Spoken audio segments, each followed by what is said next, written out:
And here we are, it's the mid-innings, and India have made 196 runs in 20 overs at the loss of 5 wickets. Who scored the bunch of the runs? Virat Kohli, Rishabh Pant, Shivam Dube, and Hardik Pandya. A phenomenal half century from Hardik Pandya. He went back to the pavilion, not out. But I think today we have to talk about Shivam Dube because he stepped up when it was needed. And we were all talking about whether or not it was right for Rohit Sharma to back Shivam Dube or maybe get Sanju Samson in the team. But it seems like the decision paid off. What do you think, Boria? Yes, in the ultimate analysis, you have to say the decision paid off. But then Shivam Dube should be very, very pleased with the way Nazmul Hussain Shanto conducted his attack. Because when Shivam Dube was 15 balls, some 10 runs or something, he was clearly under pressure. And at that point in time, you got a left arm spinner in, where Shivam Dube cleared the ropes once. Then you got a leg spinner in, and he got his second six going. Clearly, at that point in time, Nazmul Hassan Shanto should have done better and got a medium pacer or a fast bowler or an off spinner in against Dube. So, pretty poor captaincy from Nazmul Hassan Shanto. Indians will not complain at all. Dube will not complain. Rohit will not complain. None of us will complain because, as you can see, then he was in full flow.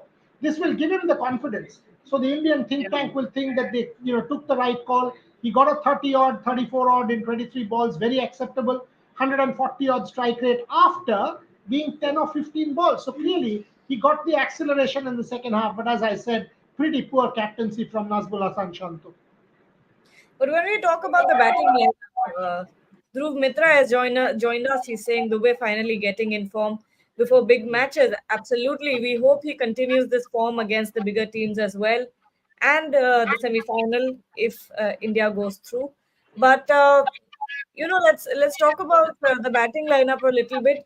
Do you think the opening partnership has finally clicked when it comes to Rohit Sharma and Virat Kohli? Both batted with a superb strike rate. Rohit Sharma, especially batting with a strike rate of 209. But when we talk about Rohit, another question is that do you think he did his job or were you expecting more out of him? No, you see, when in a T20 contest you get a 25 or 13, 14 balls, I think you've done the job. Because you've given the momentum. India was some 35 odd in 3 overs. So the power play came off quite nicely. And that's what you expect. You've given the momentum and then you've allowed the next batter to settle in. So Pant at one point in time was 6 balls, 3 or 4 runs. That's not a problem today because Rohit had given them that start and thereafter Pant also started to accelerate and got into groove and played some fantastic shots. So did Virat. So I thought this was the kind of start that India expected from Rohit. And if they give this kind of a start, where they get about 40 odd in 3 overs or 4 overs and 50 odd in five in the power play with the loss of one or two, India will take that because they back deep. As long as the team is able to get to 190 Gargi, very, very acceptable. And I think that's the kind of power on start that the captain is expected to do. It's not a 60 or a 70 that you want, but that cameo, that 30 odd of that 15 balls or 14 balls or 25 or 13 balls, that's the kind of start you want. Even though Rohit Sharma got us a pretty quick start, there are still some, doubters when it comes to Virat Kohli because Sagnik here is saying that 130 strike rate isn't acceptable. Boria, what do you think about this? Do you think Virat Kohli should have batted even more aggressively? No, no, I thought he was fine. I thought he was absolutely fine today. There was absolutely no problem with the way Virat went about his innings today. Some really good shots, couple of some excellent sixes. I mean that when he hit that over kind of between long on and mid wicket, that Yeah. crack of the ball. I mean, beautiful shot. That kind of sound that came off the bat. I thought Virat Kohli was fine. In fact, at no point in time did the Indian run rate dip, except in that 10 over period when it sort of went down to about 8, and then it took off again with some lusty blows coming in. I thought India was in control. The start happened well. Virat batted reasonably well. Rohit batted well. Rishabh was beautiful. Rishabh was beautiful. Yes, you can say that. Why do you want to play that shot when you are scoring like that? But that's Rishabh. That's Rishabh. When it comes off, it looks brilliant. And he was Yeah, pretty miffed with himself absolutely. when he was walking back. But I thought overall it was a good batting effort. Yeah. Siddharth here is saying, Boryada, I had already said Rishabh's switch hits are now annoying. It was a delicious half volley, must have dispatched long gone. But, the thing is, like Boria said, when it clicks, it clicks. You don't complain when those shots go for a six, do we? So, it's a high risk, high reward kind of batting when it comes to Rishabh Pant. So, It's honestly, it comes with it. He also got you a lot of runs. He got you 36 runs at a strike rate of 150. So his job was done at that point. Absolutely, his job was done. I mean, he got you the momentum. He hit a six, he hit Yeah, a four, absolutely. he got you the momentum going. I don't see it. Look, this is a T20 contest. You don't need a 60 or 50. You need a 36 or 20 and you're done. I mean, four people contributing like that with one guy going on to make a 50 or 25, Yeah, 27 balls like Hardik did, and you get to 200. India's got to 200. Now it's on the bowlers. If Bangladesh make a match of this, credit to them with a Bumrah, with a Kuldeep, with an Aksar, with a Jadeja, with an Arshdeep, I don't see Bangladesh really has a chance. They will have to bat out of their skins, perhaps the best they've ever batted in this tournament to give India a run for their money. The Indian batting clicked today, and let's give credit. Let's give credit, except the poor captaincy from Shanto, which allowed Dubey to tee off. Otherwise, everybody looked in sync as far as I'm concerned. So, pretty decent. absolutely. And Dhruv Mitra here is saying, which is a valid point, great batting. I would say in this small and quick innings are very helpful to build a big score. Absolutely. And I think this is one of the first time in this World Cup that we're seeing everyone contribute. Everyone did their part except I think one, except Surya Kumar Yadav and Akshar Patel, who didn't get any balls. Akshar Patel didn't have any deliveries left to score off. But apart from Surya Kumar Yadav, everyone contributed very well, and that's what you want to see from an Indian batting lineup. You don't want to see one or two good performances. You want the whole, the momentum being divided in the batting lineup. That's what you want to see. Absolutely. Totally right, totally right. I mean, in a T20 call, even Surya, the first ball he got a six. I mean, he hooked Yeah. tons in for that beautiful six, and then he obviously sort of got an edge and got out. That's okay. That's par. He's got two back-to-back 50s and then one failure. That's how T20 cricket is. He did not waste balls. He looked to be aggressive. He had the intent that you require in these circumstances, and then the middle order and the lower middle order contributed and took India to a good score. So yes, I mean, in every sense, India's look good. Shagnik is saying Mama is safe. Absolutely, Mama is safe. So far, Mama looks definitely safe. And you've got to give it to Mama. Mama looked confident and he's backed his own instincts and done well. Mama is absolutely safe, Shagnik, so far. Don't. This is cricket. Don't jump the gun yet. But yes, seemingly Mama is safe. Absolutely, and sports fan here is saying, there's still some criticism for Shivam Dubey because of the way that his innings was divided. Dubey's knock was horrible at one point.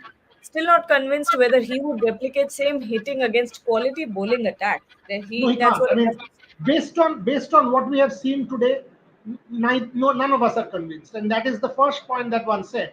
You got to give credit to the man. I mean, he was lacking confidence in that sense. He continued, did not give it up, and then went on and made 34 of 23, 24. This should give him some confidence going into Australia. But if you decode that innings ball by ball, you will see that the two sixes that he got was one against Shakib Al Hasan, left arm, long hop six, and one was against that leg spinner. Again, pretty bold, ordinary captaincy from Shanto. Every time there was a faster bowler, there was an off spinner, Shivam Dubey was not able to get the ball away. So, was it a convincing effort? No, it wasn't. No, it wasn't. I mean, 80% of his innings with a strike rate of under 100. Yeah, yeah, you're right. I mean, at one point, it was 10 or 15 balls. And that is why I'm saying that Bangladesh needed to do better. If they were able to sort of cramp Dubey a little bit, push him back, not make that stupid mistake of going to Shakib. You should have gotten Mustafizur back then. You should have gotten Tanzim back then. Push Dubey, get a wicket. Why would you want to go on the defensive and get your left arm spinner or the leg spinner against the left hander? Because Dubey will clear. That's where I thought Bangladesh missed a trick and a big trick. Look, Siddharth Sharma is saying Dubey, who scored 34 of 24 balls, played 80% of his innings with a strike rate of under 100. Is that acceptable? Um, That's what we are talking about, Siddharth. yeah, That he did not look really convincing, right? And he got it away. He got it away because Bangladesh sort of allowed that little bit of freedom to him with a left arm spinner in Shakib and a leg spinner, and he was able to get the ball away. This should give him confidence, and he's clearly got his place sealed for the Australia game. That's right. But absolutely. can he do this against a Pat Cummins, against a Mitch Stark, against an Adam Zampa, against any of these quality bowlers who will not let him hit these shots? Even Zampa will bowl the wrong and way more than he will bowl the conventional left leg spin. So against Australia, they'll bowl Maxwell. They'll try all kinds of things. I mean, Australia way more wily in terms of brains, in terms of attack. What they do against Dubey, they'll know he's underconfident. They'll know he's just scored some runs. So against Australia, it'll be a different ball game. But then, give the devil his due. He was under pressure. He did manage to go score some runs. He did manage to give the team momentum. And in that sense, it's been a successful innings for him. Are you convinced? I am not. So you're right in that sense. But that's what India will say. India will say, we got him for a job, he did the job. And at least for tonight, he's done the job for us. So that's what Rohit Sharma and Rahul Dravid and their strategy in that sense has paid off. Siddharth Sharma has dropped another message for Shivam Dube. He's saying, I have no hope from Dube. He looks terribly out of place and form much better batters available to take his spot. But it seems like the management and Rohit Sharma is sticking with him. So we've got to back our players as well. What do you think? Much better batters available, but they don't give you the bowling option, do they? Yeah, exactly. I mean, you're playing him as an all-rounder. Yeah. You're possibly going to try. Bangladesh sort of falters with the run chase, and if they lose few wickets and India gets control, it won't be a surprise if Rohit Sharma tosses the ball to Dubey and gives him an over. He scored some runs, so he will have that confidence, and then he comes to bowl, gets a wicket or so, then he will be in groove.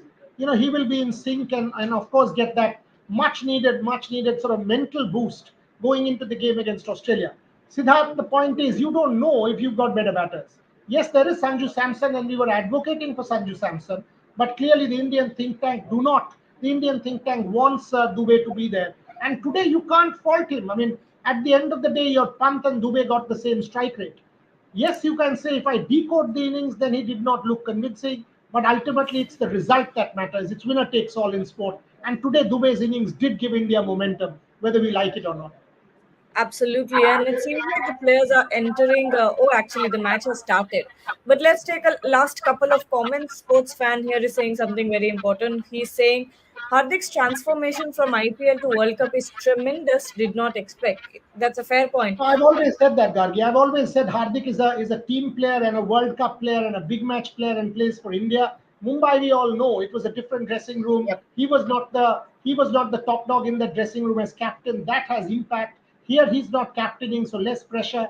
Hardik is indispensable to this side as an all-rounder. And I've forever maintained that and said that in all my columns that the World Cup and the IPL just do not compare. So I'm not surprised one bit. Absolutely. And finally, Dhruv Mitra is asking for predictions. Who will be the highest wicket taker today? Bumrah, come on. Bangladesh, if they want to attack Bumrah, then they will do so at their own peril. But just Hmm. don't rule out Kuldeep Yadav, because once the pressure is on and the asking rate goes to about 11, 12, 13, and that's when wickets fall in a heap. So don't rule out Kuldeep Yadav. Whatever it is at this point in time, it's 85, 15, 90, 10 in favor of India. Absolutely. And that brings us to the end of our show because the game has started. So enjoy the game and we'll be back at the end of the match. Let's see who makes it. Seems like India, but let's see what fate has in store today. Till then, thank you so much and stay tuned to Rev Sports.